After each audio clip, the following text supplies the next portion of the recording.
Oh, Christmas Hall, oh, Christmas Hall, how I love books so much. Hey guys, I am here with a December book haul, which mostly just means a Christmas book haul, but also I have this problem where when I'm buying gifts for other people, I need to buy something for myself too. So I bought me some books. Let's start with those, shall we? Now the book outlet was having a sale online, and I have never bought anything from there, but I decided to give it a go because they're all, you know, scratch and dent books that were super cheap. And so I got some. First up, we have HalfBlood Blues by Essa Edguan, possibly? And I have heard nothing but good things about this book.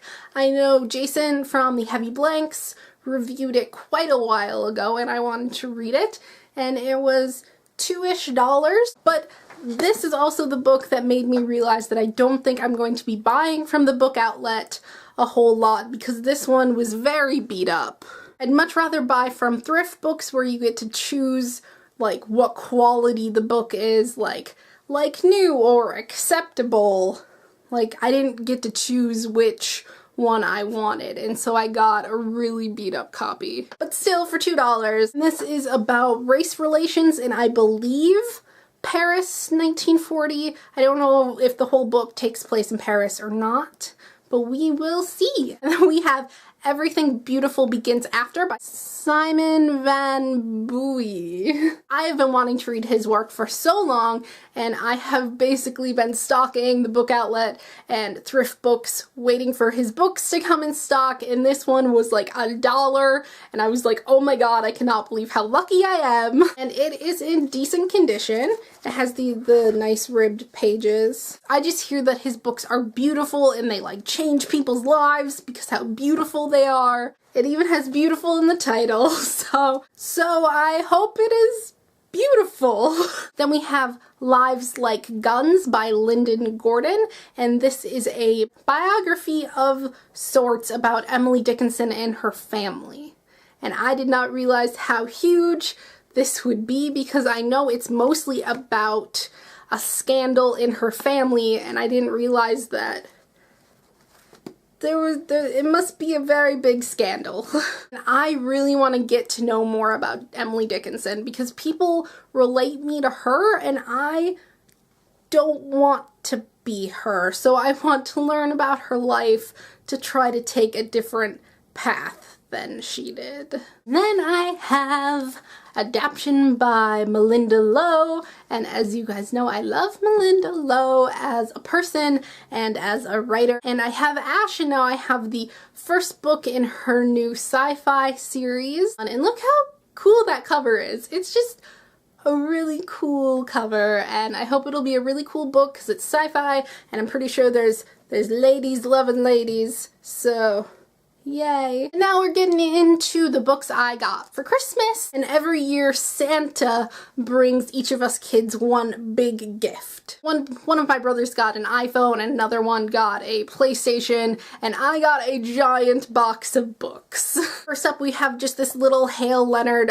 ukulele chord book. Ukulele chords because I write my own music, and so this is very useful. Now for Christmas I mostly asked for books that I could not find in my public library. This has been on my to-read list on Goodreads for like 4 years, and that would be Without You, Anthony Rapp's memoir. It is a memoir of love lost in the musical Rent. Now, I love Rent, and I think Anthony is a really cool guy. Unfortunately, I didn't get to see him at LeakyCon, blah blah blah. I didn't go to LeakyCon, blah blah blah. Now I finally have this in my possession. And then I got The Girl Who Circumnavigated Fairyland in a Ship of Her Own Making by Catherine M. Valente, who I really like her writing. I read an essay of hers, like a few weeks ago, and it just kind of blew my mind.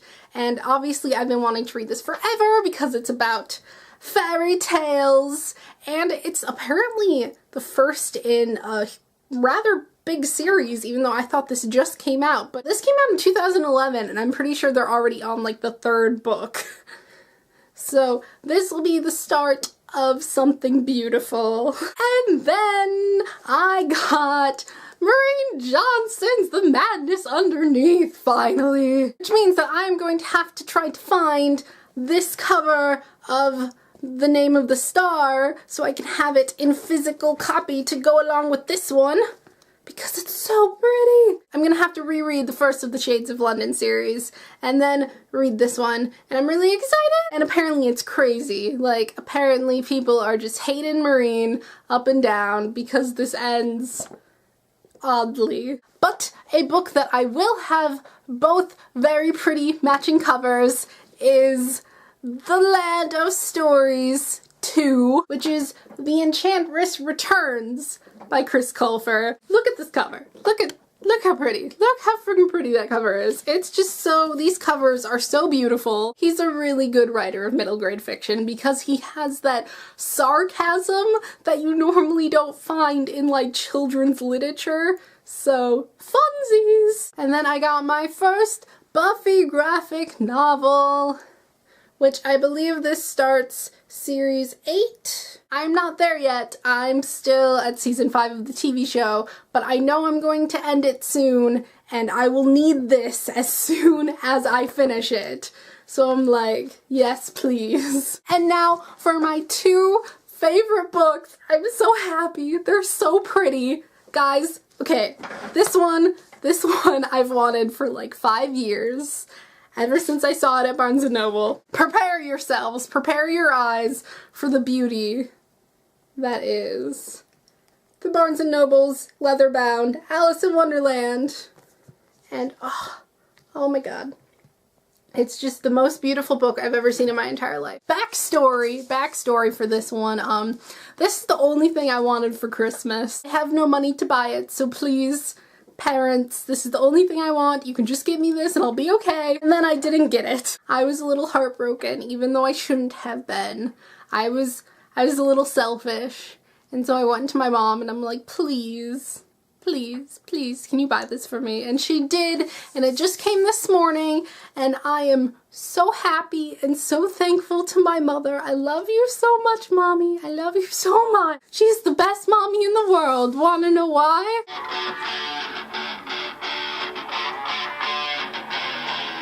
Okay, it's the Pacific Rim art book. It's called Man, Machine, and Monsters. This is just the second most beautiful book I've ever seen, and it has so many inserts. There are 2 posters, Riley and Mako's badges, and a lot of Del Toro's handwritten notes. I want to know everything about this movie. Every single thing.